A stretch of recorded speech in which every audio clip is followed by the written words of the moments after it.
नमस्कार. झेप मध्ये मी श्रीनिधी आपल्या सर्वांचं स्वागत करते. आपण पाहिलंच असेल, या मालिकेच्या माध्यमातून आपल्या भेटीस येणारे यशस्वी मराठी उद्योजक हे कशा प्रकारचा संघर्ष करत उद्योगात यशस्वी झालेले आहेत. मात्र यापैकी बहुतांश उद्योजक हे अतिशय गरिबीतून वर आलेले होते. मात्र आज आपल्या भेटीस येणारं व्यक्तिमत्व हे या सगळ्यांपेक्षा काहीसं वेगळं आहे. असं आहे की वयाच्या 12व्या-13व्या वर्षी म्हणजे समज आलेल्या पण परिपक्वता नसलेल्या अशा कोवळ्या वयात एखाद्याच्या लक्षात येतं की आपल्या कुटुंबाची गतप्रतिष्ठा आणि गतवैभव हे केवढं मोठं होतं. पण आज तसं चित्र राहिलेलं नाही. तेव्हा त्या व्यक्तीचं कोवळं मन आणि अंतःकरण यातील द्वंद्व आणि यातून होत जाणारी त्याची वैचारिक जडणघडण ही खूप वेगळ्या वेदनेतून झालेली असते. आणि एवढं सोसून देखील सकारात्मक दृष्टिकोन जोपासणं हे सोपं नसतं. आणि अशा कठीण मानसिकतेतूनही ज्यांनी त्यांच्या खानदानाला गतप्रतिष्ठा आणि गतवैभव परत प्राप्त करून दिलं, शिक्षण संस्था उभारल्या, बांधकाम व्यवसाय उभारला, असे समाजकारणी, एक उत्तम वक्ते, लेखक आणि शेती आणि गावच्या मातीशी नातं कायम राखणारे बहुआयामी व्यक्तिमत्व म्हणजे जाधवर ग्रुप ऑफ इन्स्टिट्यूटचे संस्थापक, संचालक म्हणजेच माननीय प्राचार्य डॉक्टर सुधाकर जाधवर. सर्व दर्शकांना माझं विनम्र अभिवादन. नमस्कार.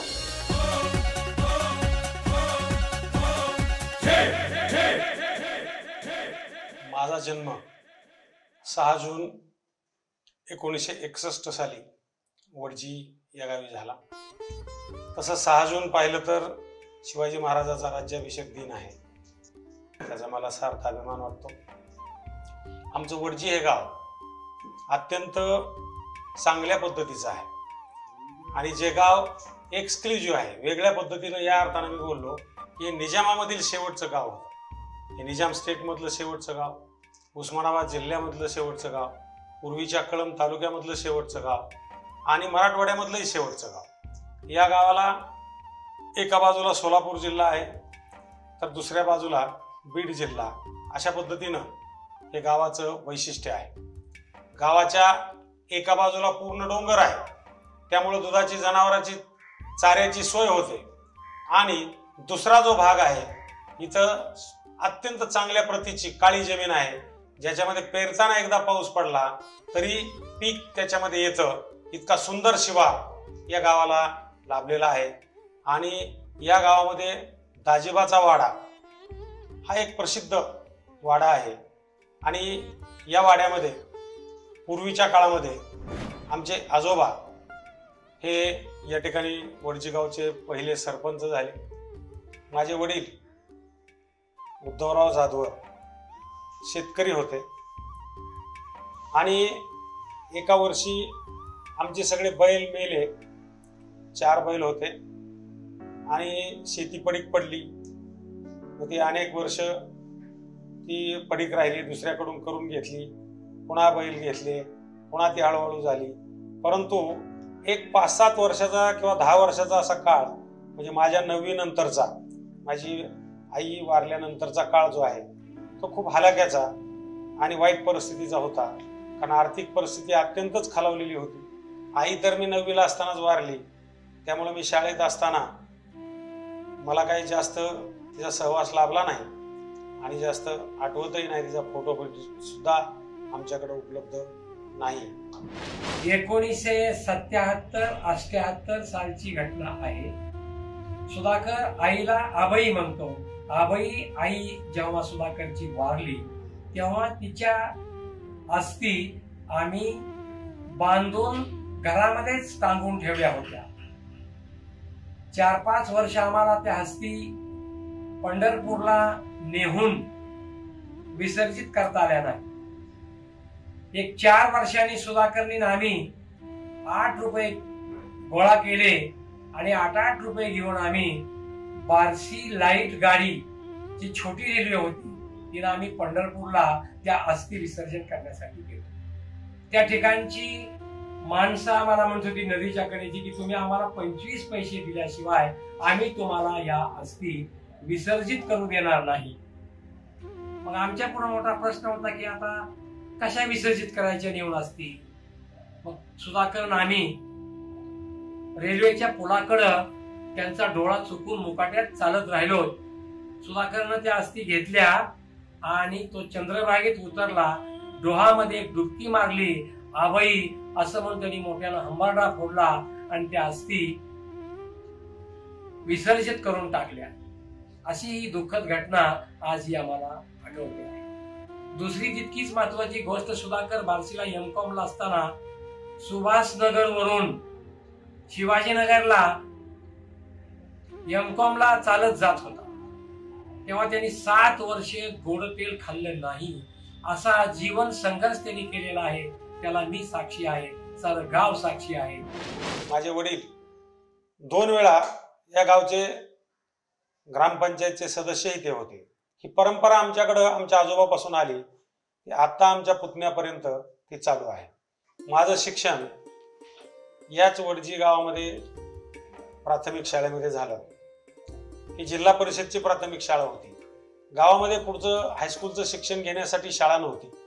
त्यामुळं तेरखेडा या ठिकाणी इथून 6 किलोमीटर गणेश विद्यालयामध्ये पुन्हा आम्ही पायी चालत जात होतो.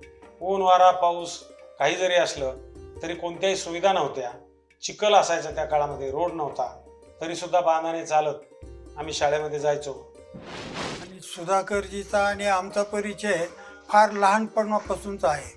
शिक्षणासाठी ते तेरखेडा या गावी होते आणि आम्ही शाळेत शिकत असताना बऱ्याच ॲक्टिव्हिटीज करीत होतो. त्यासोबत नाटक ही एक ॲक्टिव्हिटीज आमची होती आणि नाटकात काम करताना ते अत्यंत भावनाविवश होऊन अगदी पूर्ण समरस होऊन काम करीत होते. आणि ही नाटकात कामं करीत असताना त्यांना एक स्टेज डेअरिंग, वक्तृत्व कला याविषयी आवड निर्माण झाली आणि त्या आवडीमधून त्यांचं भावी आयुष्य घडत गेलं. त्या काळात मुली नाटकामध्ये पात्र करत नव्हत्या आणि मग मी ठरवलं की आपण करूया पात्र.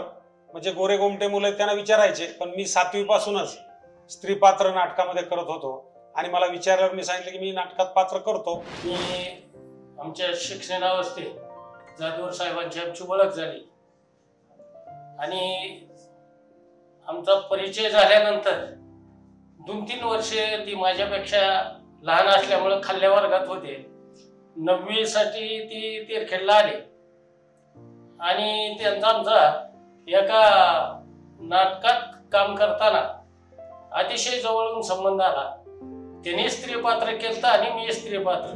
म्हणजे आता 40 वर्ष झाली असतील. साधारणपणे हे 76चा काळ आहे.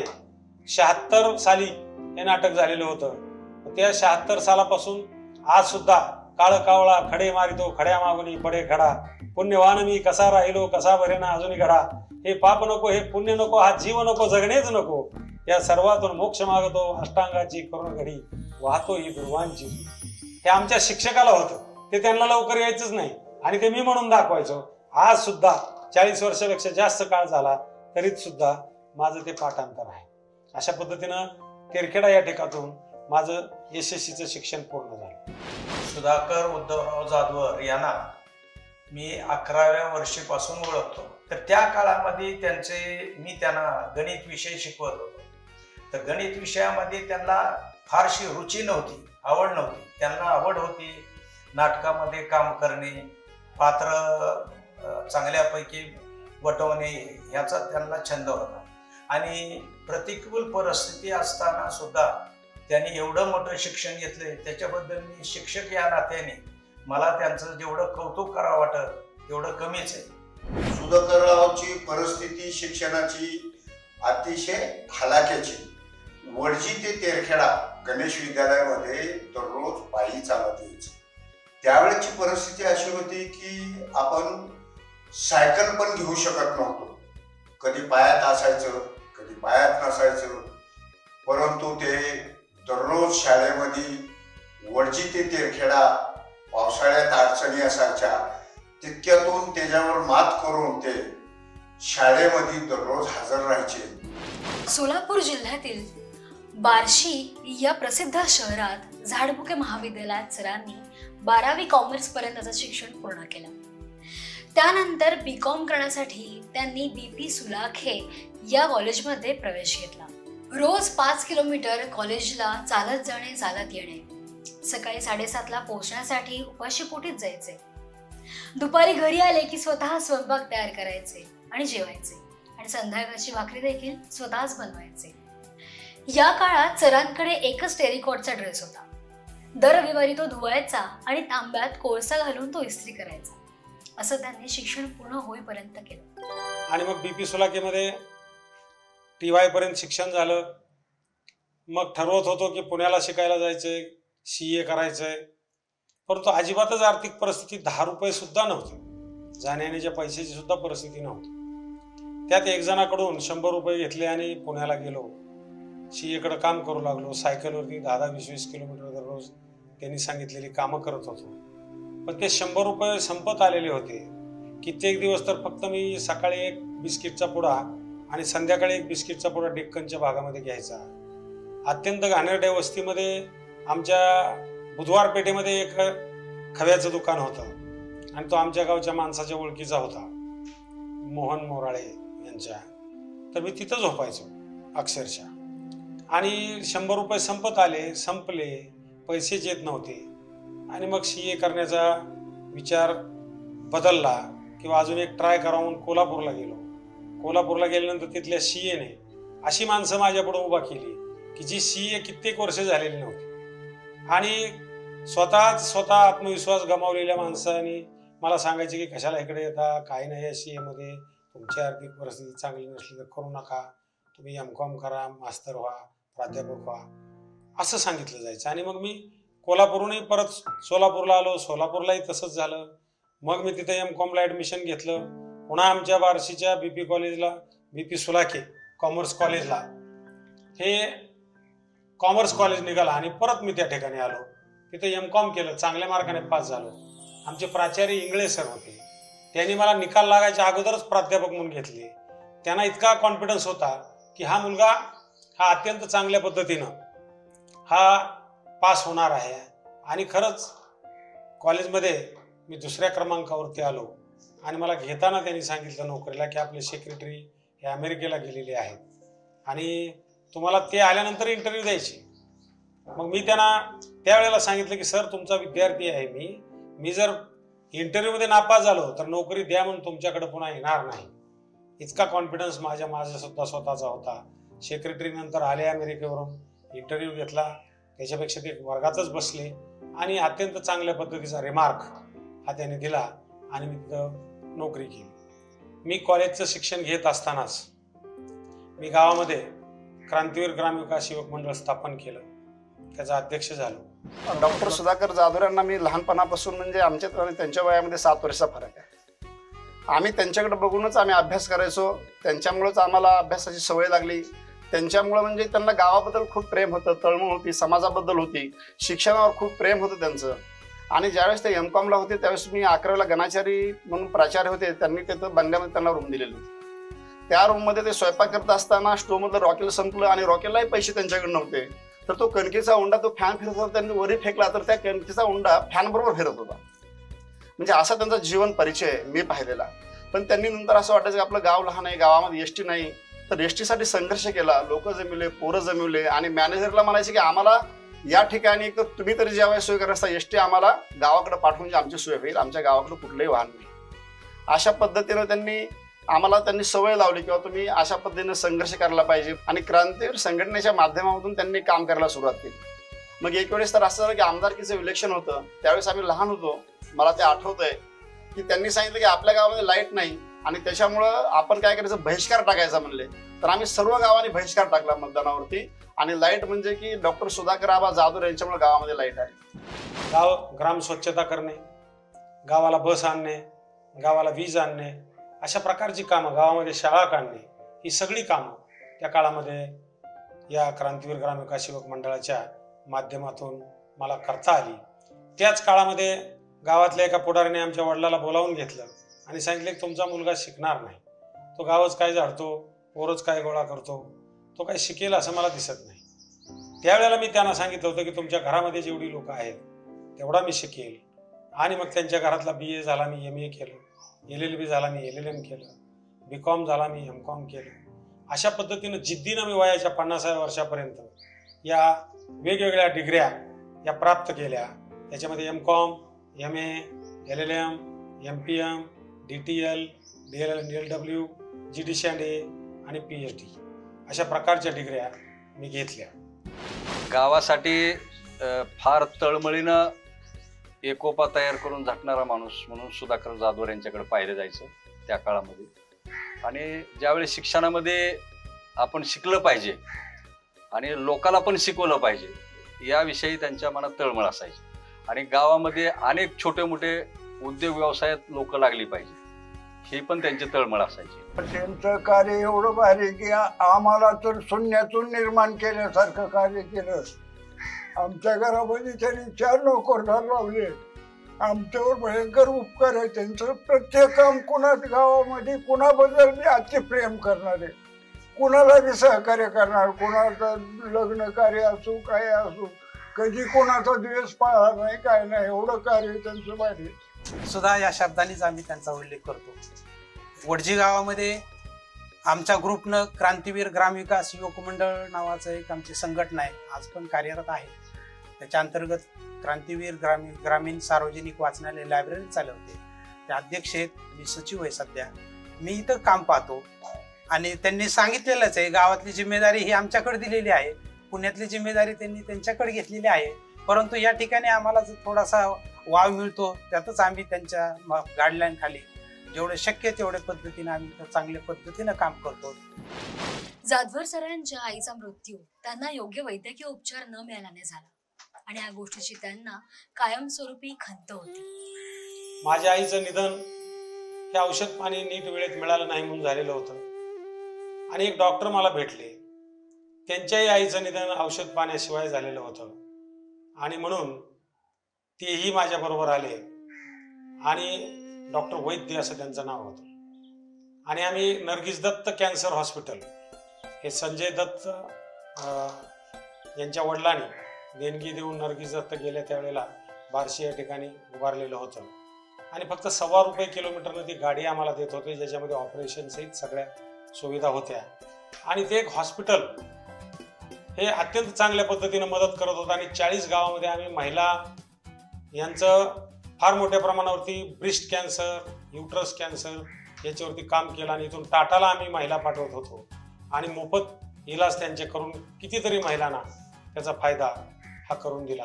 लहानपणीपासून त्याला संघटना करायचा नाद होता. क्रांतीवीर म्हणून संघटना तयारी देखील केलं. त्याच्या माध्यमातून बारसूर गाडी बस गावासाठी मागवली. सगळ्याला मिळून मिसळून घेणारा स्वभाव आहे. मी लहानपणापासूनच म्हणजे त्यांच्याकडे बघूनच वाढलो. त्यांना आम्हा सगळ्या भावंडांना सगळ्यांना शिक्षण दिलं व्यवस्थित, सगळ्यांना नोकरी वगैरे लावली आणि सर्वच त्यांच्या मार्गदर्शनाखाली आता अतिशय वेगवेगळ्या क्षेत्रामध्ये आपलं आपलं काम करत आहेत.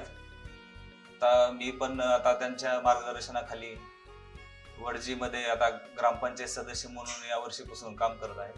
आणि इथले सर्व त्यांचे कामे त्यांच्या मार्गदर्शनाखाली मीच बघत आहे. जेधे कॉलेजमध्ये प्राध्यापकाची नोकरी करत असताना जाधवर सरांनी लॉ पूर्ण केलं. प्राध्यापक म्हणून जेधे महाविद्यालयामध्ये पुण्याला मी जॉईन झालो. आणि मग ते करताना मला तिथं सांगितलं गेलं की इथं काढून टाकतात दरवर्षी. मग मी म्हटलं की अरे काय आता अडचण झाली ही, म्हणून मी लॉला ऍडमिशन घेतलं आणि ठरवलं की लॉ करायचं. आणि लॉ करताना दिवसभर कॉलेज असायचं, त्याच्यामुळं रात्री अवॉर्ड लॉ क्लासेस लावले. तिथे गेल्यानंतर ह्या अवॉर्ड सर 18 विषय हे स्वतः कुठलंही पुस्तक हातात न घेता कायद्याचं सेक्शन वाईज शिकवायचे. त्यानं मी इम्प्रेस झालो. मी ठरवलं रात्रंदिवस अभ्यास करायचो आणि दुसऱ्या दिवशी बिना हातात पुस्तक घेता शिकवायला सुरुवात केली आणि पुढं 18 विषय मी स्वतःही त्या ठिकाणी शिकवले आणि मी अत्यंत एक चांगला नामवंत प्राध्यापक म्हणून त्या ठिकाणी ख्याती प्राप्त करण्यास समर्थ झालो आणि लॉचं शिक्षण LLM पर्यंत अत्यंत चांगल्या पद्धतीनं मी पूर्ण केलं. कॉलेजच्या वेळानंतर सरांनी टॅक्स कन्सल्टंट म्हणून प्रॅक्टिस सुरू केली. प्राध्यापक म्हणून मी नोकरी करत होतो. त्याच वेळेला लॉमध्ये सुद्धा मी ॲडमिशन घेतलेली होती आणि LLB करत होतो. त्यावेळी एक लायब्ररियन बडदे नावाचे माझ्याकडे आले आणि मला ते म्हणाले की रिटर्न भरा. मी म्हटलं अरे इन्कम टॅक्स रिटर्न भरणं हे लॉमध्ये शिकवलं जात नाही, हे CAचं काम असतं. तर त्यांनी सांगितलं की नाही नाही नाही तुम्हाला येतच नाही. असं म्हणल्यानंतर माझा परत इगो जागा झाला. मी म्हटलं की हा चुकीच्या पद्धतीनं बोलतोय, त्याला समजत नाही. तर त्याचा मी पॉझिटिव्ह अर्थ घेतला आणि मग मी जातानाच एक टॅक्स कन्सल्टंटचा बोर्ड मला दिसला खाडे म्हणून. त्यांच्याकडे मी गेलो. त्यांना मी सांगितलं मी प्राध्यापक आहे, मला एकही पैसा पगार नको, माझं स्वतःचं स्कूटर आहे आणि मी इन्कम टॅक्सची प्रॅक्टिस मला शिकायची आहे. आणि मी रात्रंदिवस त्यांच्याकडे काम करून साधारणपणे 2 वर्ष मोफत काम त्यांच्याकडे प्राध्यापक असताना सुद्धा केलं. आणि मग मी त्याच्यामुळं मी एक वाक्य तुम्हाला हे रिटर्न भरता येत नाही याच्यामुळं मी इन्कम टॅक्सची 15 वर्ष प्रॅक्टिस केली.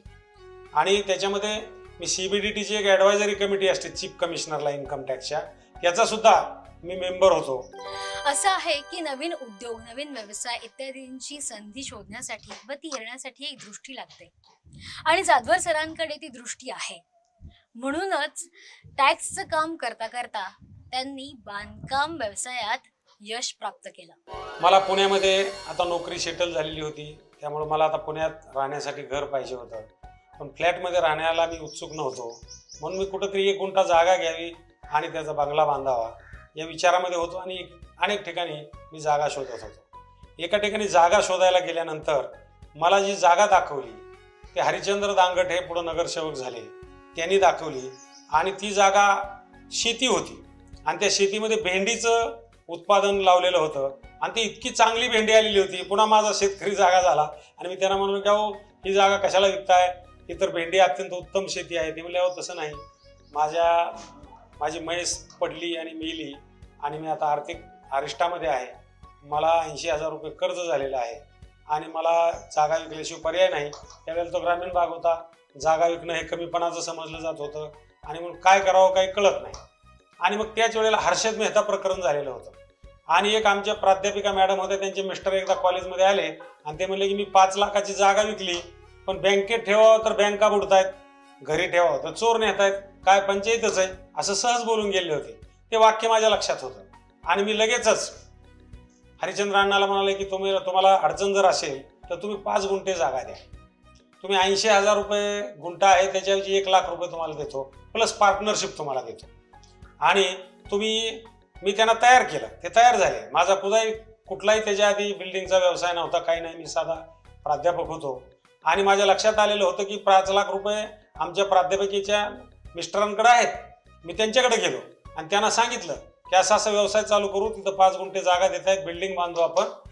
आणि मग ते कसा विश्वास ठेवणार माझ्यावरती, मी शिक्षक आहे, मला त्यातला अनुभव नाही. पण मी त्यांना सांगितलं की तुम्ही 5 लाख टाका, तुम्हाला 10 लाख रुपये घ्या, प्रत्येक चेकवरती तुमची सही असू द्या. या जमीन मालकालाही तसंच सांगितलं होतं, 5चे 10 तुम्ही घ्या. आणि असं करून ते दोघं तयार केले. पण माझ्याकडे पैसे आता पार्टनरशिप डीड करायला नव्हते, बँकेमध्ये खातं काढायला नव्हते. मग मी 5,000 रुपये 5 रुपये शेकड्यानं आमच्या एक शिपायाला मध्यस्थी घालून एका माणसाकडून घेतले आणि बँकेत खातं काढलं, औरापाटाने डेव्हलपमेंट ॲग्रीमेंट केल्या, व्यवसाय चालू केला. आणि मी इन्कम टॅक्स माझे कॉलेज संपल्यानंतर जी वेगवेगळी कामं करत होतो, त्या कामाच्या ठिकाणी जिथं ओळखी होत्या त्यांना मी फ्लॅट चालत चालत विकायचो आणि बिल्डिंगचा व्यवसाय हा असा करत करत सुरू झाला.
नमस्कार. झेपमध्ये मी श्रीनिधी सर्वांचं पुन्हा एकदा स्वागत करते. गेल्या आठवड्यात आपण पाहिलं प्राचार्य डॉक्टर सुधाकर जाधवर या उत्तुंग आणि यशस्वी व्यक्तिमत्वाच्या यशोगाथेचा पूर्वार्ध. आज पाहूयात त्याचा उत्तरार्ध.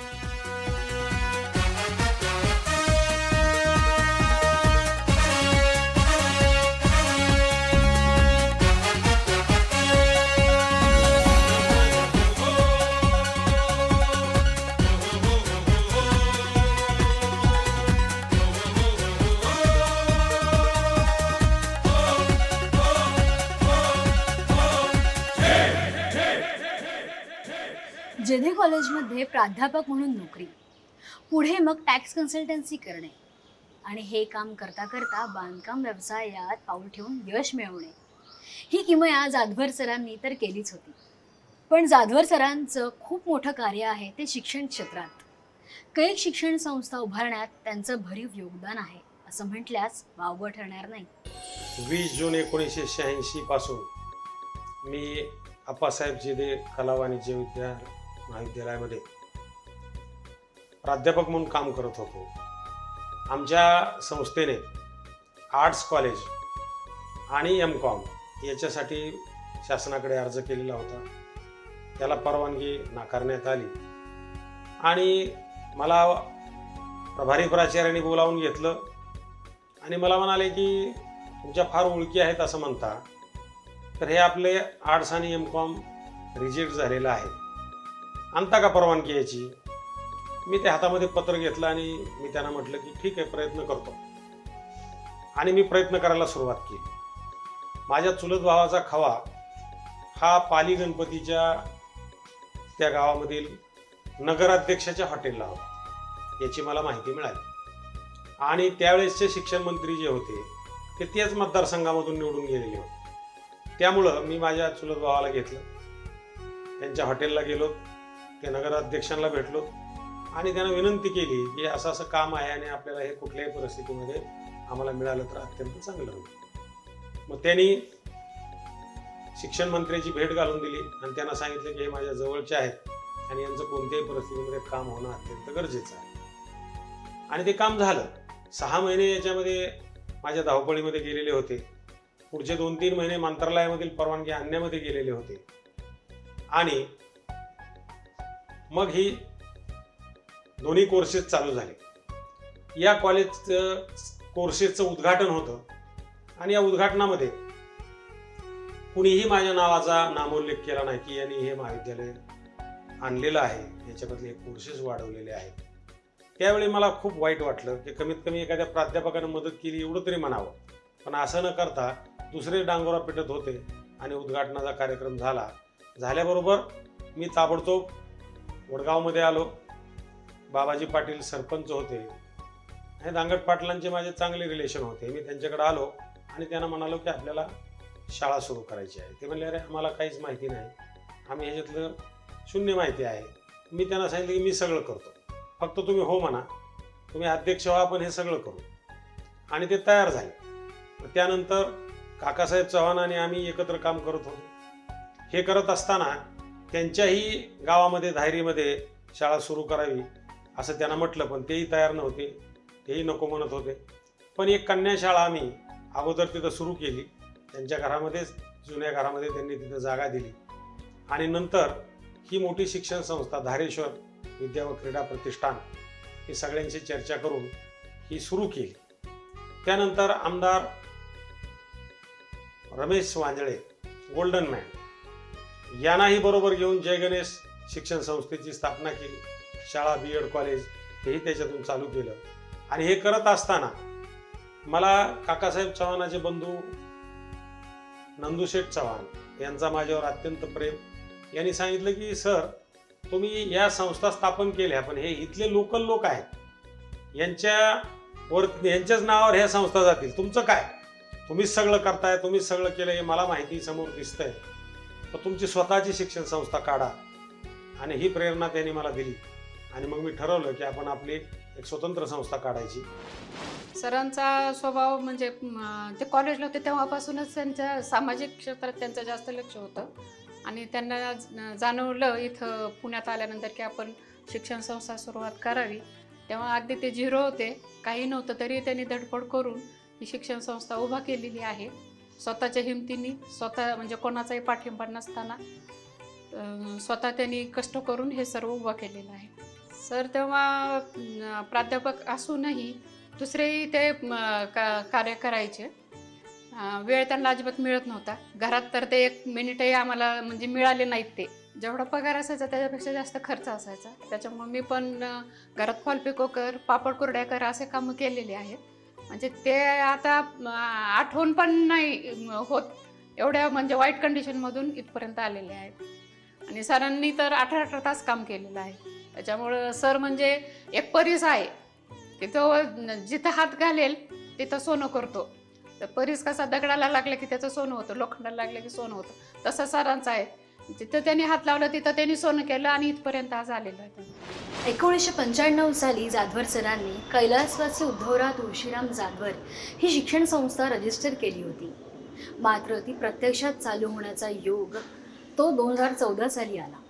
आज जाधवर ग्रुप ऑफ इन्स्टिट्यूट्सचं नाव सगळीकडे पसरलेलं आहे. पण त्यामागे जाधवर सरांनी उपसलेले कष्ट याला तोड नाही. मी वेगवेगळ्या लोकांबरोबर संस्था स्थापन केलेल्या होत्या इथल्या लोकल, पण पुढं वेगवेगळ्या पक्षात ते गेल्यामुळं मला शाळेमध्ये वेगवेगळ्या लोकांना आणणं अडचणीचं होऊ लागलं. आणि म्हणून मी निर्णय घेतला की आपण आता 2014 सालापासून स्वतंत्र संस्था आपली आहेच आहे ती चालू करू. आणि मग ती चालू करण्याचा मी निर्णय घेतला. आणि त्या काळामध्ये शिक्षण मंत्र्यांनी मला चांगली मदत केली. आणि पहिल्याच वर्षी आम्ही पहिलीपासून म्हणजे बालवाडीपासून ते ग्रॅज्युएशनपर्यंतचे शाळा, कॉलेज, प्राथमिक शाळा ह्या सगळ्या एकाच वेळेला चालू केल्या. आणि पहिल्याच वर्षी 1000 विद्यार्थी मी गोळा केले. शाळा चालू करताना आर्थिक परिस्थितीचाही फार मोठ्या प्रमाणावरती फटका बसलेला होता. आर्थिक परिस्थिती चांगली नसताना, मी प्राध्यापक असताना, पगारावरती काम करत असताना काय करायचं, अशा अनेक प्रश्न याच्यामध्ये निर्माण होत होते. पण मी चिकाटी सोडली नाही. सुरुवातीला भाड्याच्या जागेमध्ये आपण काही शाळा, कॉलेज चालू केलेले होते. आणि नंतर लगेचच्याच काळामध्ये आपण जागा दिल्या, आपल्या बांधकामाला बाहेरून पैसे उभा केले, इमारती बांधल्या, पहिला कॅम्पस केला. त्यानंतर ही जागा कमी पडू लागली, मग दुसरा कॅम्पस तयार केला. कॅम्पसही चांगले मोठे तयार झाले की ज्याच्यामध्ये वर्गांची संख्या 100पेक्षा जास्तही आम्हाला त्या ठिकाणी उपलब्ध होऊ लागली. हॉस्टेल निर्माण केले. त्यानंतर आता नवीन अजून 2 कॅम्पस होत आहेत, त्याच्याही पूर्ण प्लॅनिंग तयार झालेलं आहे. त्याचंही बांधकाम ह्या वर्षी आता सुरू होत आहे. त्यानंतर हॉस्पिटल ही चालू करत आहोत आपण, त्याचाही प्लॅन पास झालेला आहे. नवीन इंजिनिअरिंगसाठी एक कॅम्पस घेतला आणि तिथं विद्यापीठ काढायचं याचंही पूर्ण ठरलं.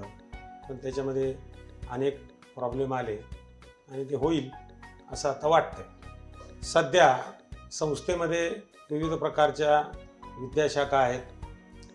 मराठी मीडियम आहे, सेमी इंग्लिश मीडियम आहे, इंग्लिश मीडियम आहे, CBSE आहे. याच्या पूर्व प्राथमिक, प्राथमिक, हायस्कूल अशा विविध शाखा आहेत. आर्ट सायन्स कॉमर्सचे ज्युनियर कॉलेज आहे, art science commerce senior college आहे, BBA आहे, BCA आहे, नर्सिंग कॉलेज आहे, MBA कॉलेज आहे, B.Ed आहे, D.Ed आहे, PGDM आहे. आणि यावर्षी शासनाची 2 लॉ कॉलेजला परवानगी मिळालेली आहे. AICTE BBA, BCA या कोर्सलाही परवानगी मिळालेली आहे. आणि आता ही जी वाढ आहे ही वटवृक्षासारखी या शिक्षण संस्थेची मोठ्या प्रमाणे होणार आहे. प्राचार्य डॉक्टर सुधाकरराव जाधवर आणि मी एकाच गावचे असल्यामुळे आमचा जन्मापासूनचाच परिचय आहे. डॉक्टर सुधाकरराव जाधवर यांच्यामध्ये मी जे गुण पाहिले तर ते प्रामुख्याने जिद्द, चिकाटी, हार्डवर्क, आत्मविश्वास, नेतृत्व गुण आणि नीटनेटकेपणा.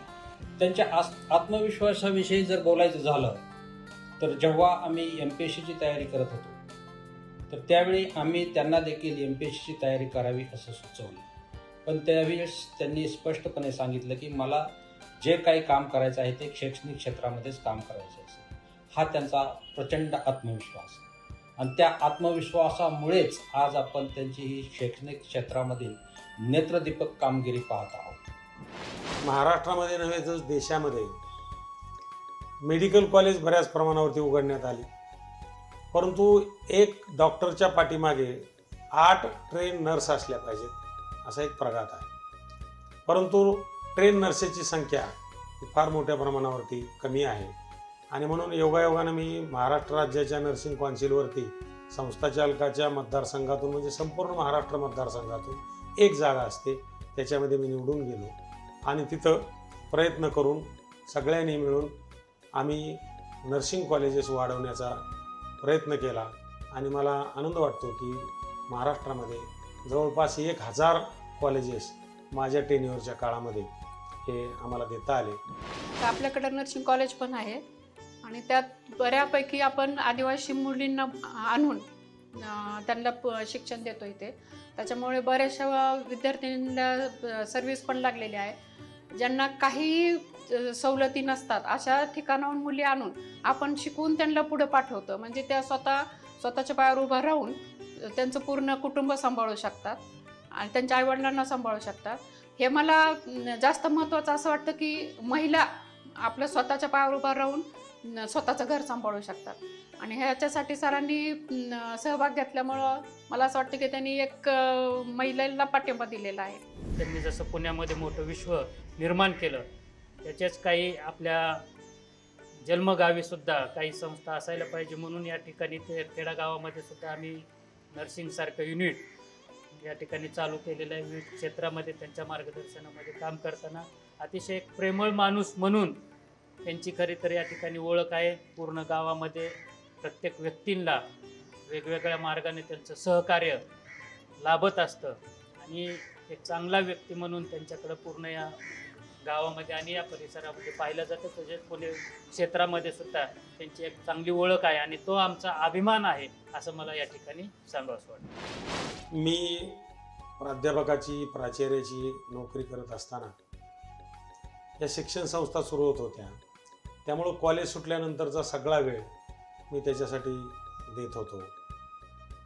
मग शार्दूल 11वीला गेला, त्याच वेळेला मी शेजारी एक खुर्ची ठेवली आणि त्याला ऑब्झर्वेशन करायला शिकवलं की तू फक्त इथं बस आणि काय चाललेलं असतं त्याची माहिती दे. कॉलेजहून आला की तो येऊन बसायचा आणि कॉलेज सुटून आल्यानंतर मी यायचो आणि मग त्याला ट्रेनिंग द्यायला सुरुवात केली. कर भला तो हो बुरा असा एक चॅप्टर आमच्या वडिलांच्या आत्मचरित्रामध्ये आहे. आणि कधी कधी असं मला वाटतं की नशिबानं सगळ्यात जास्त मोठा खेळ जर कोण्या व्यक्तीसोबत केला असेल तर तो एकमेव व्यक्ती म्हणजे प्राचार्य डॉक्टर सुधाकरराव जाधवर सर. कारण मित्र, परिवार आणि बिझनेसमध्ये काम करत असलेले त्यांचे पार्टनर्स असतील किंवा इतर लोक असतील, या सगळ्या लोकांकडनं कुठंतरी धोका खाऊन हे संपूर्ण आयुष्य त्यांनी त्या ठिकाणी त्यांचं काढलेलं आहे.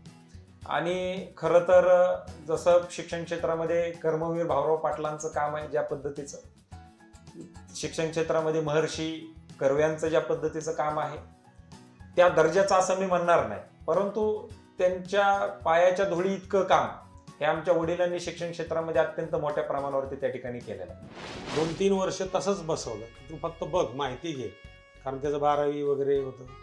आणि मग तो ILS लॉ कॉलेजलाही तो लागला आणि कॉलेज करत करत तो शिक्षण संस्थेमध्ये थोडं थोडं काम करत होता. मग 4थ्या वर्षी त्याला 10% काम दिलं, मग 5व्या वर्षी 25% दिलं, 6व्या वर्षी 50% दिलं, 7व्या वर्षी 75% दिलं, 8व्या वर्षी 90% दिलं आणि 10व्या वर्षी 100% काम हे दिलं. म्हणजे 10 वर्ष ट्रेनिंग त्याला दिली आणि तो अत्यंत इमॅजिनेशन असणारा मुलगा आहे. अत्यंत चांगल्या पद्धतीचं तो काम करतो. वयाच्या 16व्या-17व्या वर्षापासून ज्या वेळेसला मला या सगळ्या गोष्टी समजायला लागल्या, उमजायला लागल्या, त्यावेळेसपासून मी त्यांच्या सोबत काम करण्याचा प्रयत्न हा माझा अत्यंत मोठ्या प्रमाणावरती त्या ठिकाणी राहिलेला आहे. आणि त्याच्यासाठी म्हणून कधी कॉलेज असेल, कधी मित्र असतील, कधी मैत्रिणी असतील, कधी त्यांच्यासोबत आउटिंग करणं असेल, जेवायला जाणं असेल किंवा त्यांच्यासोबत बसणं, मग कॅन्टीनमध्ये बसणं, कॉलेजच्या कट्ट्याचा आनंद घेणं, ह्या कधीही कोणत्याही गोष्टी मी माझ्याकडनं त्या ठिकाणी केल्या नाहीत, कारण माझं एकच स्वप्न आहे. ते स्वप्न म्हणजे जोपर्यंत हे सूर्यचंद्र तारे आहेत तोपर्यंत शिक्षण महर्षी, शिक्षण तज्ञ प्राचार्य डॉक्टर सुधाकरराव जाधवर नाव हे प्रत्येकाच्या मनामध्ये त्या ठिकाणी रुजलं गेलं पाहिजे आणि हे चिरकाळ अमर हे नाव त्या ठिकाणी राहिलं पाहिजे. जाधवर सरांचा पिंड हा स्वतःला सामाजिक कार्यात झोकून देण्याचा आहे आणि याची सुरुवात ते 12-13 वर्षाचे असताना क्रांतीवीर संघटनेतूनच झाली. पुढे मग त्यांच्या गावी देऊळ उभारण्यात देखील त्यांचं भरीव योगदान होतं. आणि आता पण जाधवर सर आणि त्यांचे चिरंजीव ॲडव्होकेट शार्दूल हे त्यांच्या शैक्षणिक संस्थांमार्फत आणि doctor Sudhakar Jadhavar social trust तर्फे सामाजिक महत्त्व असलेले अनेक कार्यक्रम आयोजित करतात. त्यांनी जे काही सोशल ऍक्टिव्हिटी चालू केल्या ज्याच्यामध्ये कीर्तन महोत्सव असेल, आज एकमेव अशी शिक्षण संस्था आहे की ज्या शिक्षण संस्थेमध्ये इंडियन कल्चर आणि अमेरिकन टेक्नॉलॉजी या सगळ्या गोष्टीवरती आम्ही अत्यंत काळजीपूर्वक लक्ष देतोय. कारण आमच्या शिक्षण संस्थेचं जर तुम्ही वाक्य पाहिलं, सरांचं जर ब्रीद वाक्य पाहिलं तर ते ब्रीद वाक्य असं आहे, education for strength, intellect and wisdom, बल, बुद्धी आणि सद्विचारासाठी शिक्षण.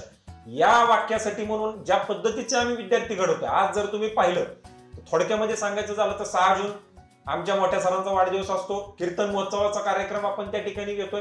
6 जूनला प्राचार्य डॉक्टर सुधाकर जाधवर सरांचा वाढदिवस होता आणि त्यांनी 64व्या वर्षात पदार्पण केलं. तेव्हा जाधवर सरांना समस्त झेप परिवारातर्फे वाढदिवसाच्या हार्दिक शुभेच्छा देण्यात आल्या.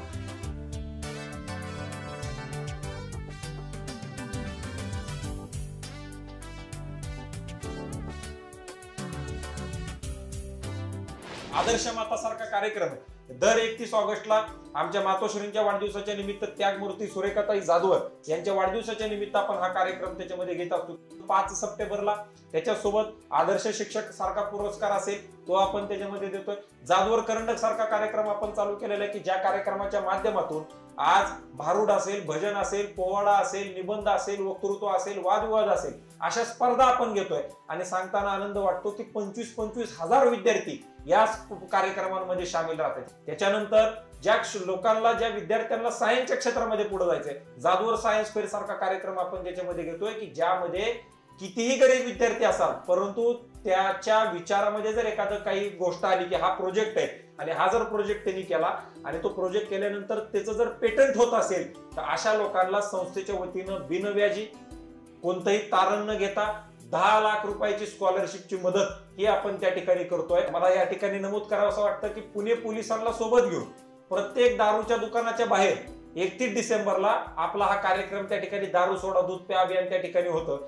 सशक्त युवा, सशक्त राजकारण आणि सशक्त भारत मागच्या 7 वर्षापासून या थीम वरती युवा संसदेसारखा आपण कार्यक्रम त्याच्यामध्ये घेतोय. आजपर्यंत 4 पेक्षा जास्त मुख्यमंत्री, 150 पेक्षा जास्त आमदार आणि खासदार, 50 पेक्षा जास्त मंत्री, केंद्राचे, राज्याचे 40 पेक्षा जास्त IAS IPS अधिकारी आणि पत्रकार, विविध क्षेत्रामध्ये काम करणारे, मग इंडस्ट्रियलिस्ट असतील 10 ते 15 ही सगळी लोक त्याच्यामध्ये आलेली आहेत.